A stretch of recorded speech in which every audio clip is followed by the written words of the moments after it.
Helen is an activity planner.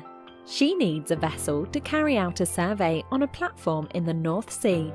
In order to book the vessel, she needs to know the weather and wave conditions will be mild. The maintenance team need to transit from a walk-to-work vessel to the platform to execute a maintenance schedule and stay safe for several days.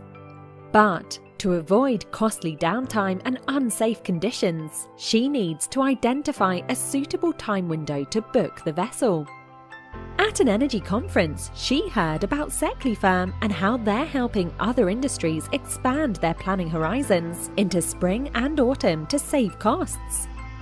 Helen finds out that SECLI firm are using meteorological and seasonal forecasting to improve statistical downscaling processes and operational efficiencies. This means she'll be able to identify when wave height is stormy or mild. If she can forecast mild periods a few weeks ahead, the vessel rates will be more affordable and safer for the maintenance team. Helen is now using the data produced by SECLI firm to choose a safe, cost-effective time to book her vessel. We're exploring the synergies between two case studies. The case study that was looked at with KNMI and TenneT, and also the case study looked at by the Met Office and Shell, both dealing with similar types of decisions and timescales and environments. And throughout this, what we hope to show is that in our approaches and requirements and evolution of our presentation, the stakeholder requirements between these two case studies are similar, although they differ in some of the detail. The scientific approaches are different, but the results from those are similar. And so really what we're trying to leverage here is the path of the two case studies being different, but having gained from each other's respective experience. So what we're going to walk through is a series of different aspects of the project, starting with the scene setting through to the scientific approach, the results, trial service, and the evaluation by stakeholders. At each point, we'll discuss where the different aspects of these differ, and then where we came back together to discuss results, exchange ideas, explore similar complementary aspects.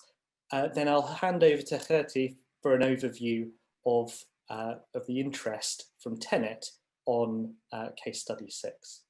Bohanna is with us, but via audio. She cannot see the slides, so it's more difficult to inform you about the case study 6 questions and wishes and needs from the stakeholders' perspective. So that's what I am doing instead of Bohanna, but not as good as you would have done it, obviously.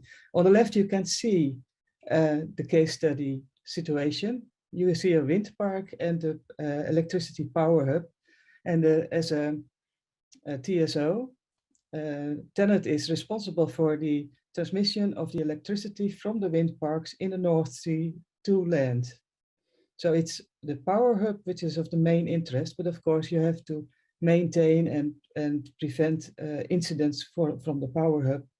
And the right side, you can see a map of the Netherlands with the wind parks which are either operational, being developed, or being planned in the Dutch part of the North Sea. And these wind parks are the wind parks that we have been concentrating on and trying to investigate whether we can give better information, better forecasts on the weather parameters which are essential for a safe visit with vessels of these wind parks, and specifically the power hubs. The vessels can be of different types, and I will give it over to John now from Shell, who will also discuss similar questions and wishes and needs from the Shell perspective. Thanks, Gertie. Okay, so for case study 7, as Gertie said, and as Alberto has referred to, there are some quite good similarities and synergies between the two. We're looking at the same sort of requirements, and that is optimizing offshore operations. When we started looking at this project, I was in the conventional oil and gas part of Shell. I'm now in the offshore wind business, but I can take the learnings and the enhancements that we've got for forecasting across into the wind side of our operations. And actually several of the sites in the Netherlands that Gertie showed just now, our own operated assets. So we're looking at improvements to, but in particular, seasonal shoulder months in the North Sea. And we carried out analysis on 2 different case study real examples. One was a rig move and one was a cable lay for electrification of a platform in the Dutch sector. When I mention shoulder months, what we're talking about here is we're familiar with the fact that the winter is difficult to work in and the summer is easy to work in general in the North Sea.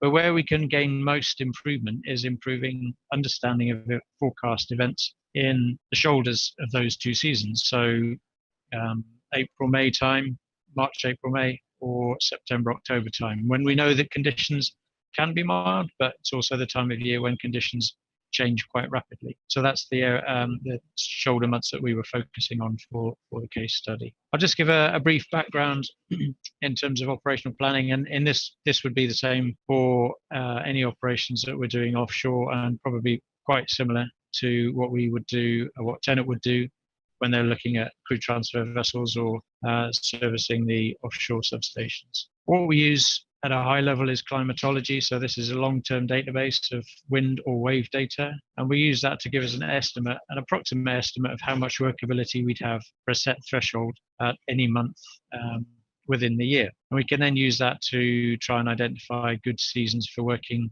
for different operations. But when it comes down to planning, we actually obviously have to rely very heavily on weather forecasts.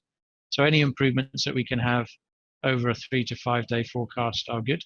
Sometimes we can get to 7 days, but pushing it out beyond that has a significant impact on operability and obviously also cost, but also safety, because we don't want to send people out when conditions are going to be deteriorating. And we do this, we use weather forecasts to optimize competition for resources. So there will be lots of developers or operators looking for the same type of resources, whether it's on the far right, there's a walk to work vessel. Bottom figure in the middle is a rig move, a jack-up rig move. And the left-hand photograph is obviously wind turbine installation on an A-cell, also using a jack-up vessel.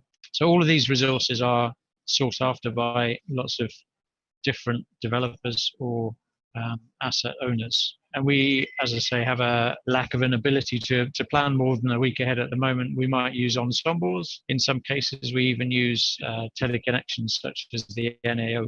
So what we were looking at with the case study 7 and case study 6 is how can we optimize, just pushing out, how far can we push out to improve our planning and our execution of operations.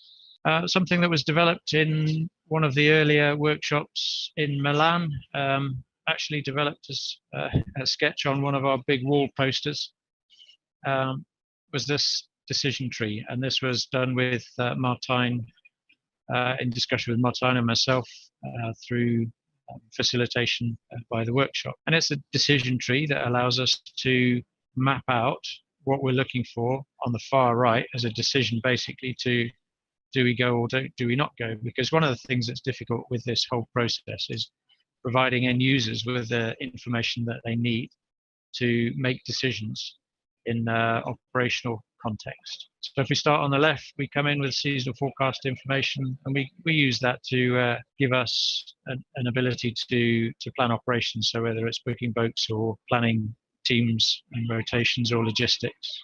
As I said, we use climatological data for doing that on a broad basis. And from that, we use wind and wave conditions of certain thresholds, which might be 3.5 meters and 30 knots, or it might be 1.5 meters and 15 knots. We also have visibility sometimes. We might also have daylight limitations. So all of these things can be used within that decision tree to give us an early decision to postpone or to go ahead. And then if we go ahead, we can also use some of the outputs to look at a probability of success. So not just looking in a binary sense, can we do it or not? It's what's the probability on a 70% basis or a 20% basis. Depends how much risk we are prepared to take or how much risk there is from an operational sense. So this was one of the important outputs, many outputs and lots of discussion, both between industry partners and the science leads, but also between, in this case, KNMI and ourselves. very valuable interactions that we had through the SECLI firm arrangement workshops. Great, thanks very much for that overview, John and Gertie. And hopefully what this helps illustrate is that actually these are persistent challenges for industry, and the decisions that are being made are similar, albeit some of the details and some of the thresholds that are explored are different. Here we come to our first sort of bifurcation in terms of the opportunity that SECLI firm afforded us in being able to explore different complementary approaches to tackling some of these types of challenges. So first of all, we're going to hear from Gertie, who's going to talk, or rather Fulmer, who's going to talk about the KNMI-led work with TenneT using direct wind and wave forecasts in the extended range and beyond. And then we're going to hear from Hannah Brown, who's going to talk about some of the Met Office-led work with Shell, where we were using weather pattern forecasts to effectively filter the climatology that's been used for some of the operational decisions to tie that close to back to the requirements of the decision tree closely. So I'll hand over now to Fulmer. I'll discuss something we call a seamless forecast. So for the planning after close collaboration with TenneT, we heard that it needs information on timescales from days up to a year for the long-term planning. So we decided to not only focus on seasonal forecast, but also provide information on hours, basically up to a full year, but without providing a lot of different products, just one product that includes all the information. So in order to do that, we combined several products into basically one product that delivered wave height, significant wave height in this case, and wind speed. So we use the standard operational ensemble, which has data up to 14 days to provide the short-term forecast. Yes, so we have the operational ensemble for the first 14 days.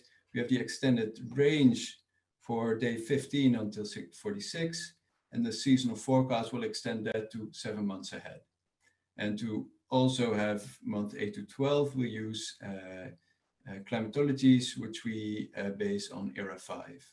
So on the next slide, we'll have a closer look at ERA 5, and especially the quality. So ERA 5 is often used as observations, but it is still a reanalysis product, which sometimes is a bit off. So we first need to quality check ERA 5 if we can use it as a reference product. So there are some platforms that provide in situ observations over the North Sea. So I'm showing on the left a figure of wind speed, and in the middle of significant wave height for one of the regions in the southern part of the North Sea. So the horizontal axis shows the observations, and the y-axis ERA 5. And you can see it's a density scatter plot. What you want them is to be close on the 1-on-1 line, so nicely in the middle. But you can see there's some overestimation of ERA 5, or underestimation actually of ERA 5 at the higher wind speeds. But given that we're mostly interested in the calm weather windows, this is not really an issue for what we are using the data for. In the next slide, we'll have a look at the location further north in the North Sea. So again, a bit further north, we have higher waves in general and higher wind speeds. But you see the same general picture is that there's some underestimation of ERA 5 for high wind speeds, but for the rest, it fits quite nicely. So from this, we conclude that ERA 5 can be used as a reference product for to assess how good the forecasts are. Forecast products a bit more in detail. So as already said, we use 4 different products. We use the operational ensemble, the extended range, the seasonal forecast, and ERA 5, on which we base the climatological probabilities. But we can't just combine them to one single product because the time steps that they provide differ. So the operational ensemble for the first 90 hours, I believe, has daily over an hourly resolution. Then it goes to 3 hourly, then it goes to 6 hourly. And all those values are instantaneous data. So they tell you something about, for example, 00 UTC, but not what happened 6 hours prior. So for example, for the seasonal forecast, we have daily data and the output is at 00 UTC. But the interesting part is what was the maximum value in the 24 hours prior to or after 00 UTC.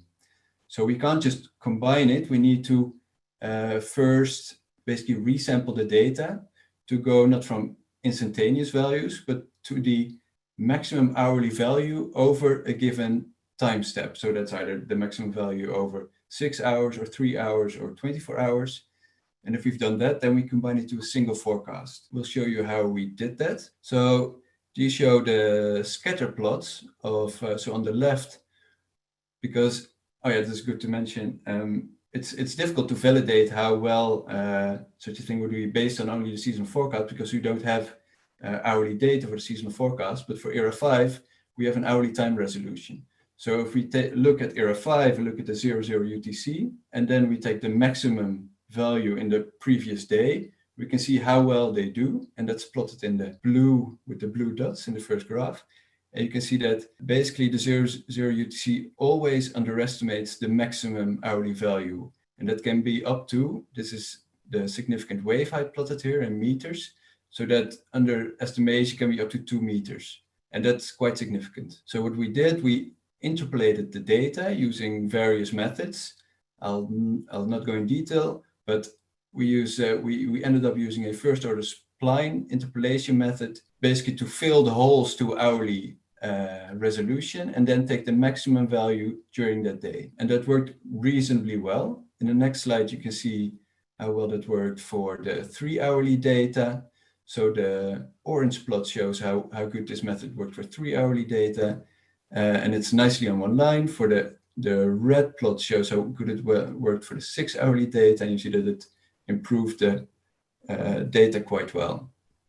So this is all based on ERA 5. And if it works there, we can also apply it to the seasonal forecast. We also, so once we have done this resampling step, we also apply bias correction, or we at least look at the bias. And what we found is that, for example, in the right figure, you can see the significant wave height in red, wind speed in blue.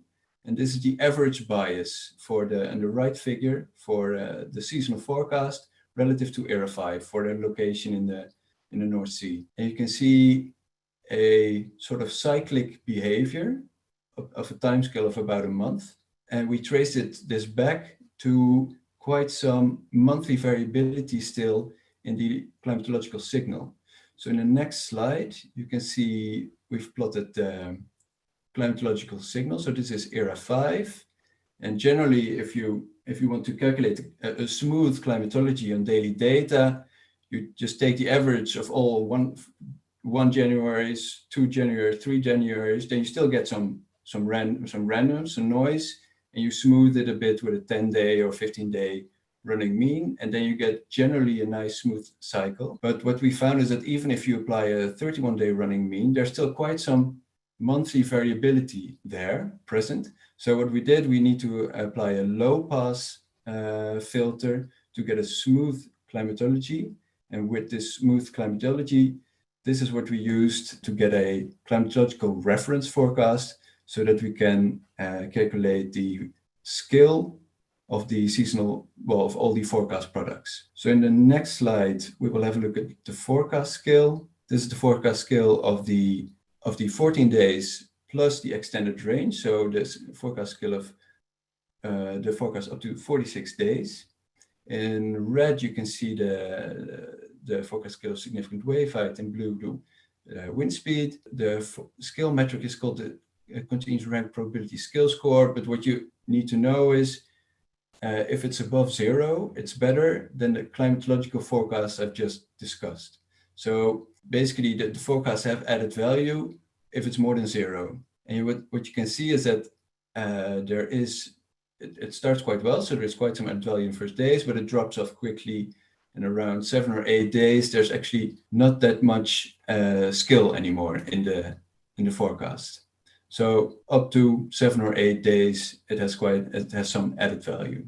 It must be noted that this is an average of over 3 years of data and all seasons included. So if you would separate per season, I believe Hannah and Ed have some nice figures on that, that it might differ through the season, how much skill you have.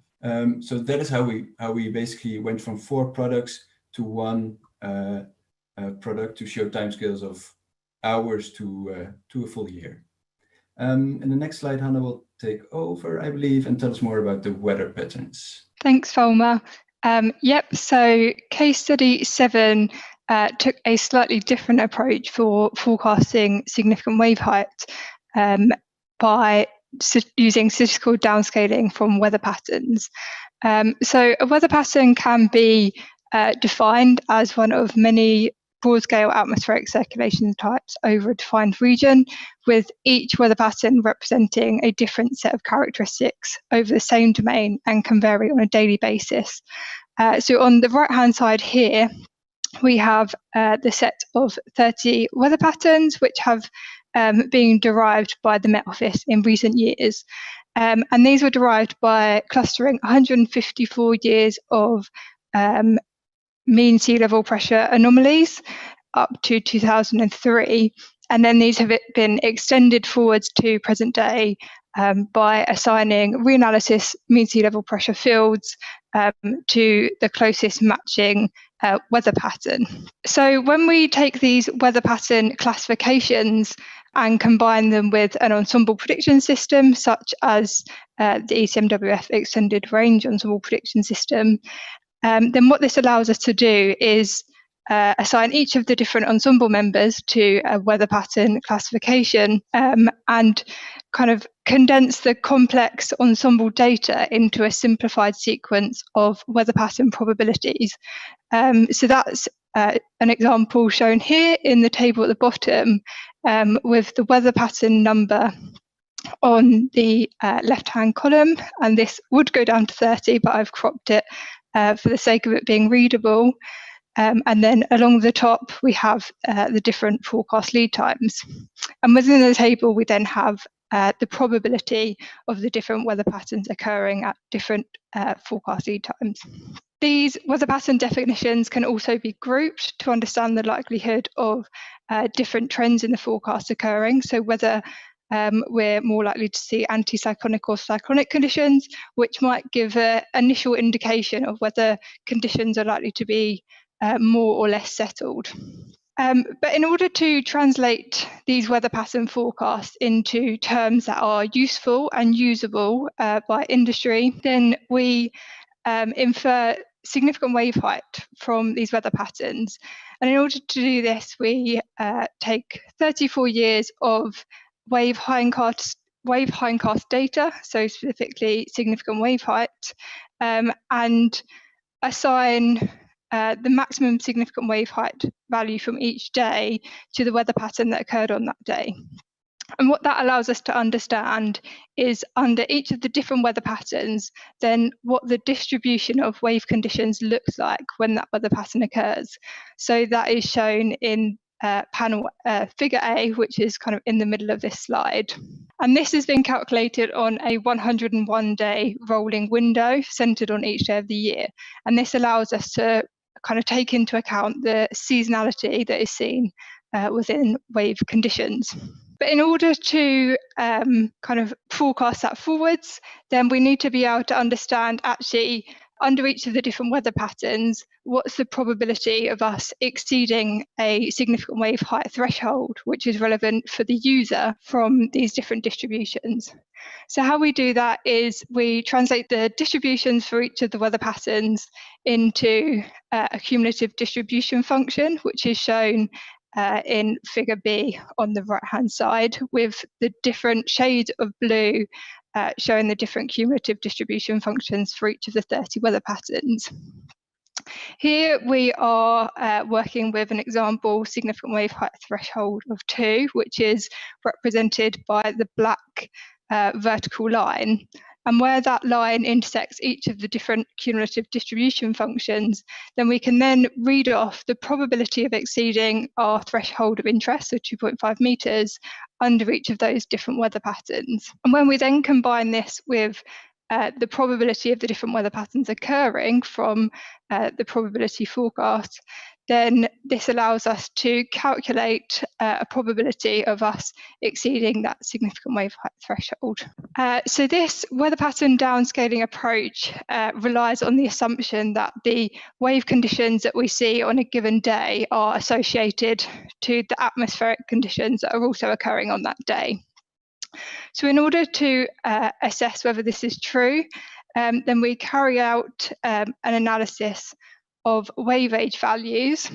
So a wave age describes whether a wave field is dominated by remotely generated swells, so older waves that are propagating from distant storms, or whether the wave field is still in the process of developing, so we're seeing younger waves. Here we work with a simplified wave age index, and a lower wave age index indicates that there's a stronger link between wave energy and forcing winds.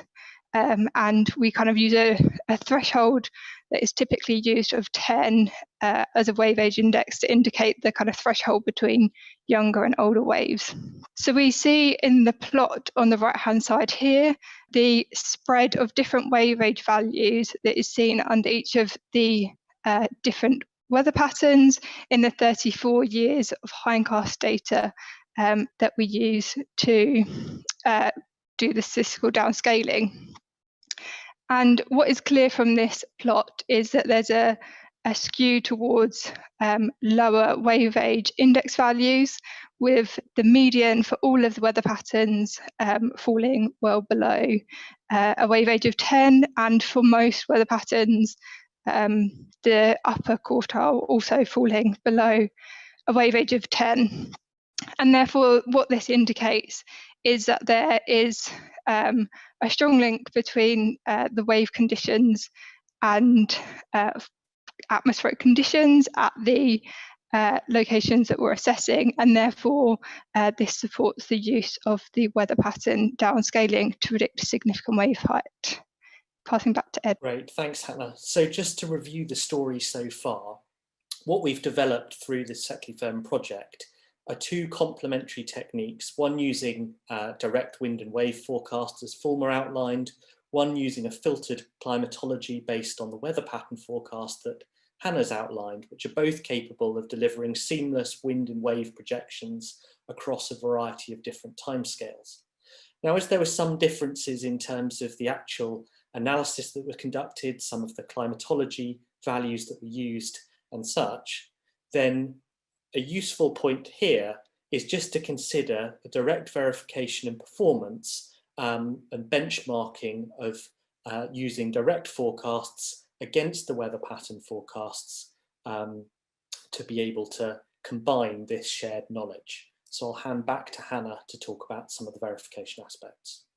Thanks, Ed. Next slide, please. That's great. So in order to assess how the significant wave height forecasts are performing over an extended period, then we compare the forecast to observations for a period between September 2015 and August 2019. And this is for both significant wave height forecasts derived from the statistical downscaling of weather patterns, but also dynamically derived wave model outputs from the ECMWF extended range wave model. And it's worth kind of taking into consideration here that we haven't applied any time windowing when calculating these verification statistics. So the first statistic that I wanted to talk about is the Bioskills Score. And what this allows us to assess is how accurate the forecast is in terms of its overall agreement with observation forecasters and how it compares with climatology. So a Bioskills Score has a maximum value of 1 for a perfect forecast, and a value of 0 if the forecast is equivalent to your reference forecast. Here, our reference forecast is climatology, which is represented by the black dashed line in the plot on the right-hand side. And then there's no lower bound for Bioskills Score.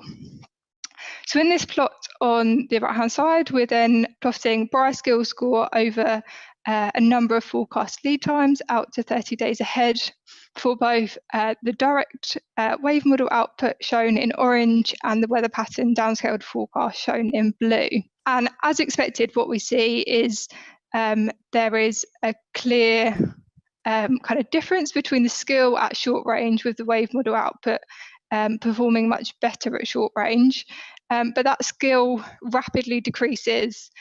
And by around 8 days ahead, the two approaches converge in terms of the skill they're presenting, and this continues to kind of drop. And by around 15 days ahead, then both approaches have equivalent skills to climatology. However, interestingly, they don't drop significantly below climatology and remain consistent with climatology for the rest of the forecast period. And partly what this shows is, particularly at the kind of longer range lead times beyond 15 days ahead, is actually climatology does fairly well reflecting expected conditions and therefore is quite difficult to outperform. So the next statistic I am going to talk through is the receiver operating characteristic skills score. And what this allows us to assess is whether there is suitable discrimination in the forecast. So can different observed outcomes be discriminated by the forecast? A very similar plot on the right-hand side here, with now ROC skill score on the y-axis being shown over forecast lead time, with both the weather pattern forecast shown in blue and the direct wave model output shown in orange. And again, we see a really similar trend within these verification results, in that at the short range, the direct wave model output is performing better.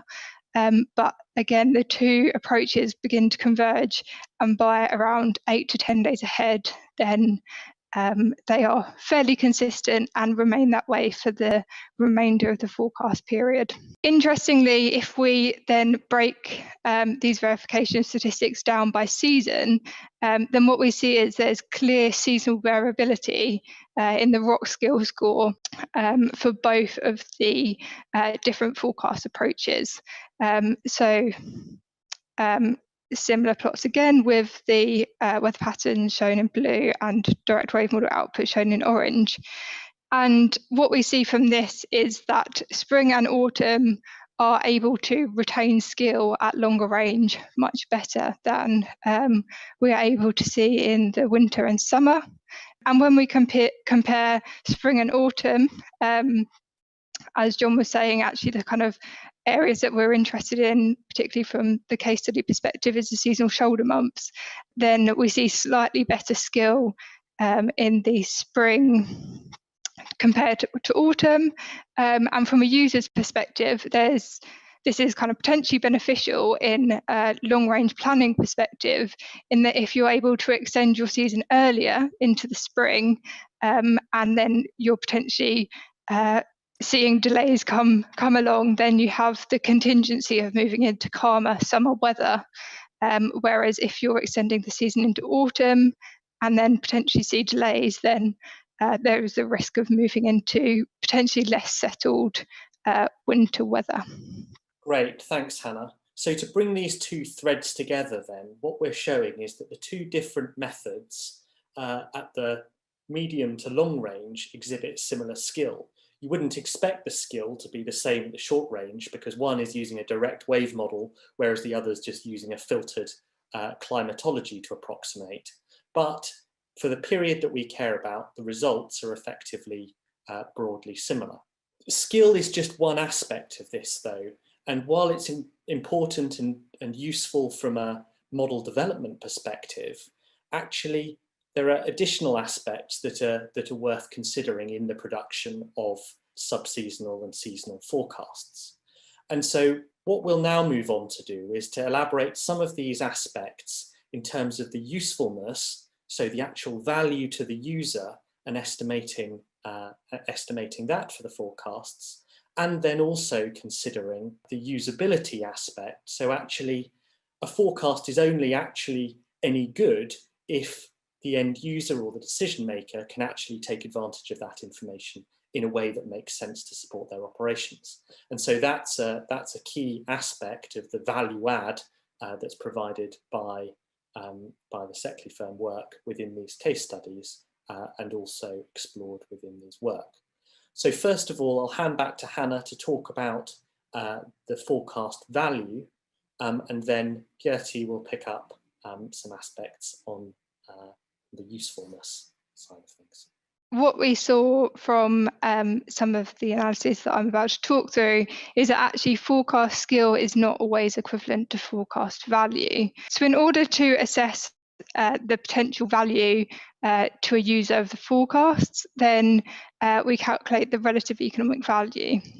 In order to do this, we compare forecasts with observations and build up contingency tables, very similar to this one shown in the middle here.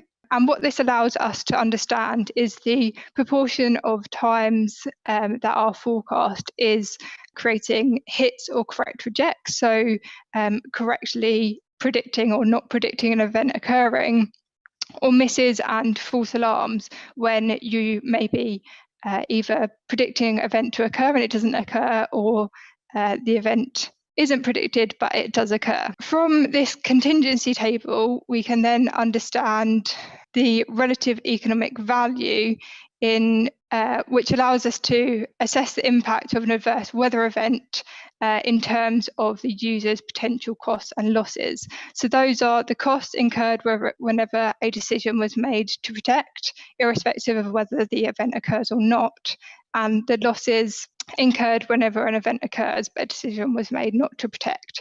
And in our case here, the event occurring is whether we're exceeding a specified threshold or not.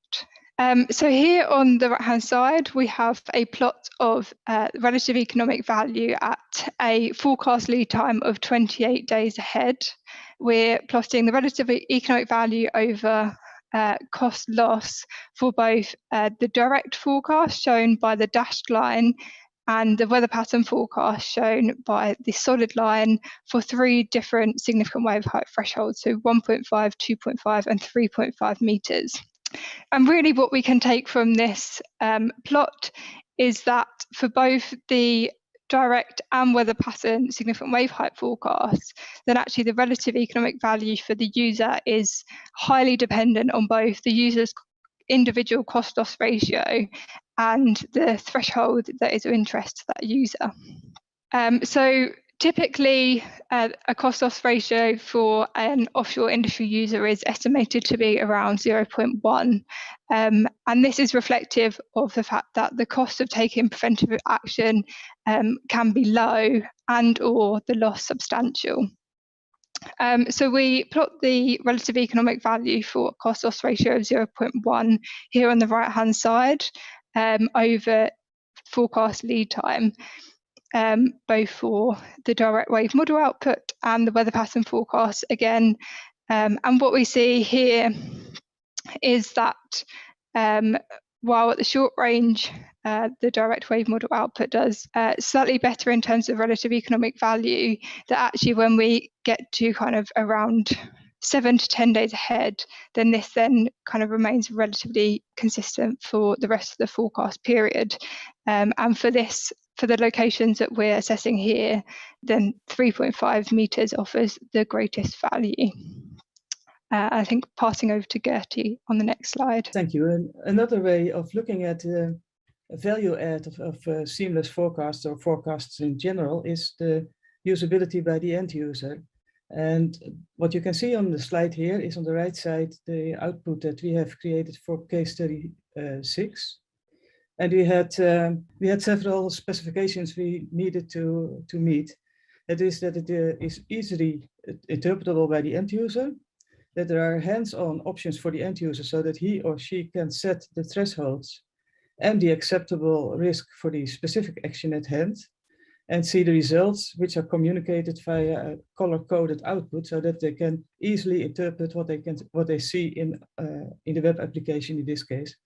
And furthermore, the results need to be easily transferred from the web application to a reporting system. But the most important thing that we have as a specification is the seamless approach.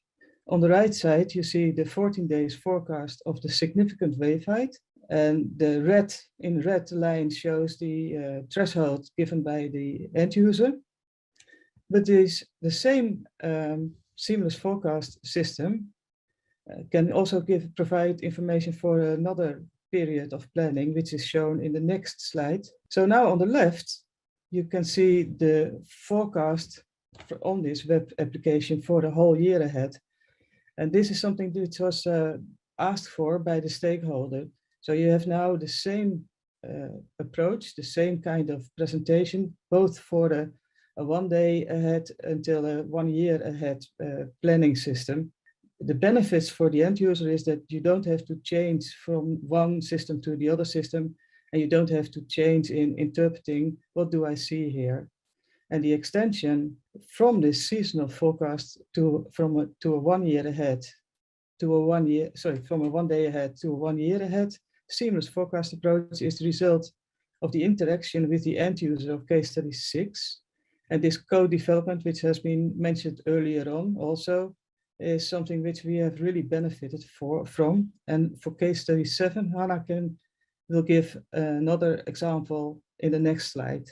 Yes, so I just wanted to reiterate the kind of value of the co-development with an industry user, and in particular, I will talk through the plot on the right-hand side in a bit more detail in the next section of the talk, but really linking the visualization that's been developed back to the decision trees that were outlined at the start of the project, both in terms of having a significant wave height value that is relevant to the user and is flexible for different operations that they're of interest to them, and also presenting the probability of exceeding that threshold in terms of its deviation from climatology, which therefore presents the information in terms of kind of a relevant way of incorporating weather information into their decision making at longer range.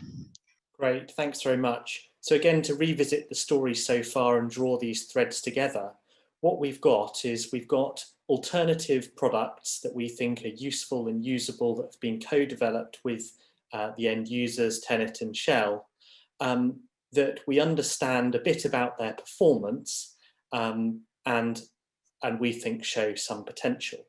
But ultimately, as with all of these things, the real acid test doesn't just rely on verification statistics and many runs and just data analysis, but actually what ultimately matters is, can you make better decisions as a result of these products and this value add that Hannah and Gertie have talked about.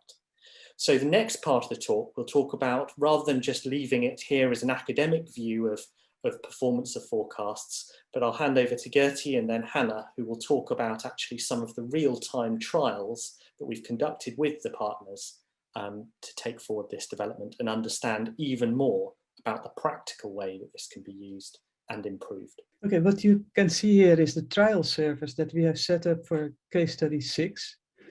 And I will try to walk you through the different options. So on the left, you can see the map of the North Sea, and you actually can see the wind parks either being developed or being operational or being planned in the Dutch North Sea.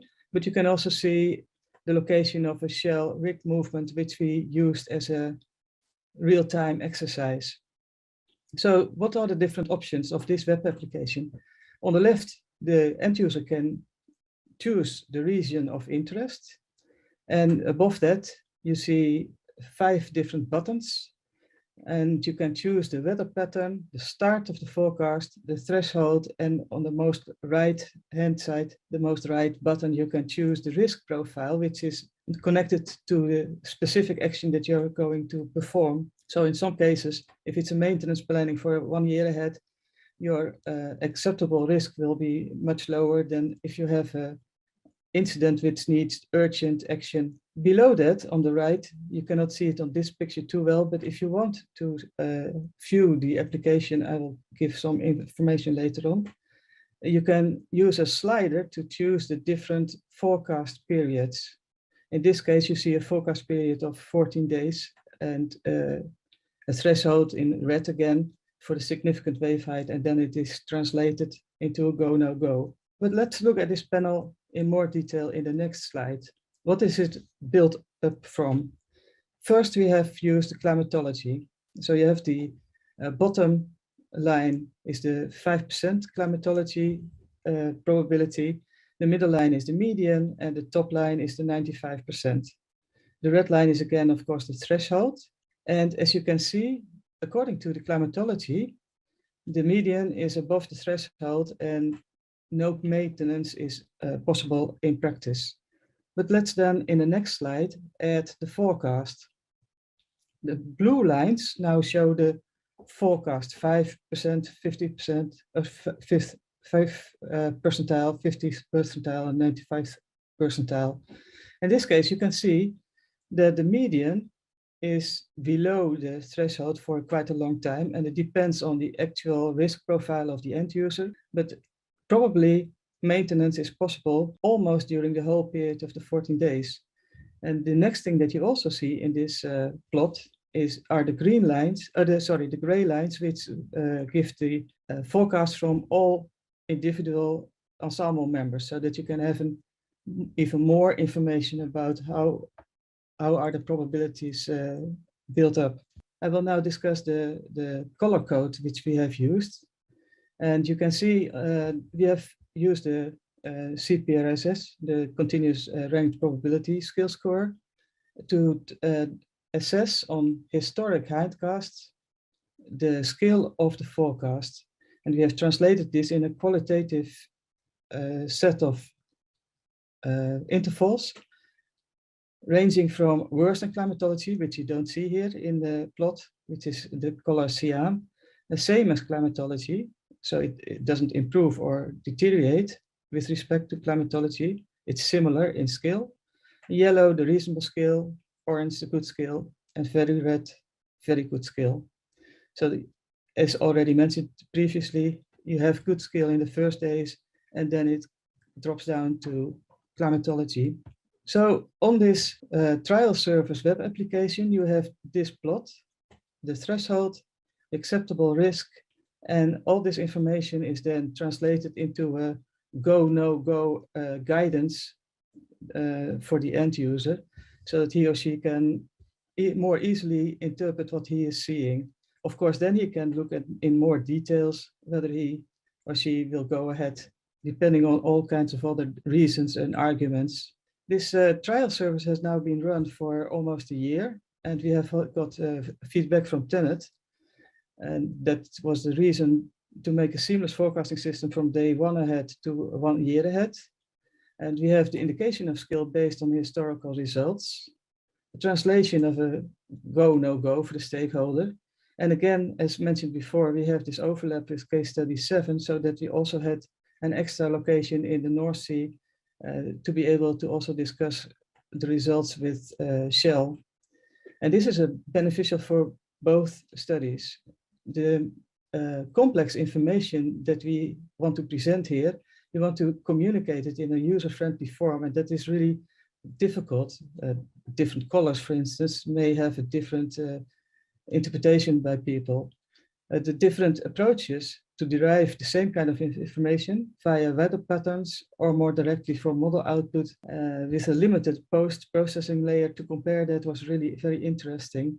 And if you want to learn more about the web application that we have built, please send a mail to me or to Volmer Krikker, and we will give you the information how to assess this web application. And then I will give the next slide for Hannah, so that she can show the communication from Met Office. So this is the forecast visualization that we have been developing and co-developing and co-designing in partnership with Shell.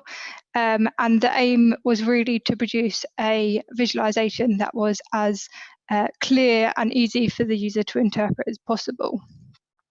So what we're showing here is the probability of exceeding a significant wave height threshold that is relevant to the user. So here we're showing an example threshold of 2.5 meters. The smooth black line in the kind of middle of this figure is showing the climatological probability of exceeding that threshold for the time of year, so exceeding 2.5 meters. And then the blue shaded area around this black line is then showing the deviation of the forecast from climatology for the time of year. This is then presented with sequential shades of blue, which is presenting different forecast runs. So the darkest blue is showing the most recent forecast run, and then these gradually get lighter in colour as we go back in time. The areas which are showing darker indicate kind of numerous model runs overlapping and therefore showing consistency between multiple runs. And the kind of magnitude of difference between climatology and the forecasted probability of exceedance is indicating the strength of signal as to whether conditions may be more or less favourable than what you would see typically at the time of year. So this can then be complemented with subsequent forecast which show the probabilistic pressure trend indicators for pressure, zonal and meridional trends. So that's whether you're more likely to see high or low pressure dominating, easterly or westerly, and northerly or southerly flows. So within each of these tables, we then, the colouring of the grid cells is showing the dominant trend, and then the probability within each of these grid cells is presenting the probability of weather patterns associated with that trend occurring. Again, we show multiple forecast model runs, which allows us to understand the evolution of the model over time and may give an indication of forecast certainty. So the trial forecast started being delivered to Shell in real time in September 2020, and following that we had regular meetings between the Shell and the Met Office to assess how the forecast was being received and gain feedback from the user, which really allowed us to go through a process of iterative development to kind of improve the forecast visualization. As well as that, we trialled complementing the forecast with a briefing which was written by operational meteorologists at the Met Office, and that provided an overview of the kind of wider context and main weather drivers which may be impacting predictability at longer range, and a summary of the potential industry impacts in the context of the forecast visualization being presented.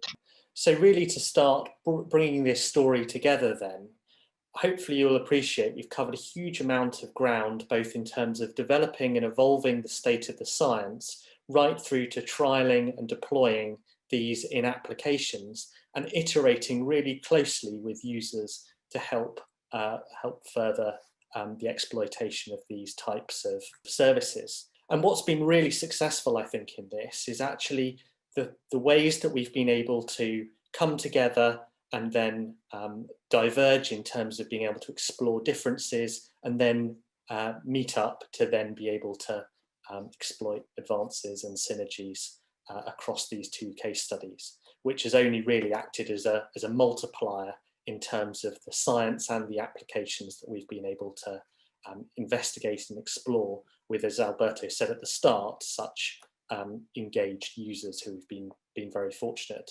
to work with. Obviously, the delivery of these forecasts in operations as real-time trials, as Hannah and Gertie have described, isn't the end of the road, and actually this is really the opportunity for collecting even further feedback, which we've done already and are continuing to build on with various new projects. And we've been reviewing this quite closely, particularly with a view to seeing how things can be even further improved and informing future developments. I think probably this is a really good time, therefore, to bring in Bohana from TenneT and John from Shell to be able to discuss some of their experiences and their feedback, but also some of the avenues that they see in terms of informing future developments, because ultimately the solutions we've developed are only one way to look at this, or actually two ways, but actually, as with all science, there are many options for exploring this. And so I'd really like if Bohana and John are still on the line, then probably talking about the user experience side of this would be. Thank you, Gertie, for taking over, because really we have so many safety protocols and it was not possible for me to use Zoom. But this was a very pleasant experience. I think that we achieved a lot. And as you know, North Sea and that offshore potential is something that we're going to really explore in the upcoming years. You already heard, I think, a lot about the 2 gigawatt program, and there will be a lot of new platforms that we will have to integrate. Therefore, I think this was only the first step, and in the next steps, we need to improve the accuracy and really develop the new operational processes so that we can address all of the potential problems with different criticality on different time horizons. And for us, I think for operation maintenance, it's really very important to be able to prepare in advance and to use this forecast because it takes a lot of energy and a lot of time to organize all of the logistics. And as you know, this is one of the most crucial infrastructures for every country, the energy system. So I think that we need to make sure to all the time allow safe supply of energy to end consumers. I think that was the end of what we planned to talk about today, and the very quick overview of what's been quite a lot of work, both by Met Office and Shell and KNMI and TenneT and collectively together. But we'd welcome any.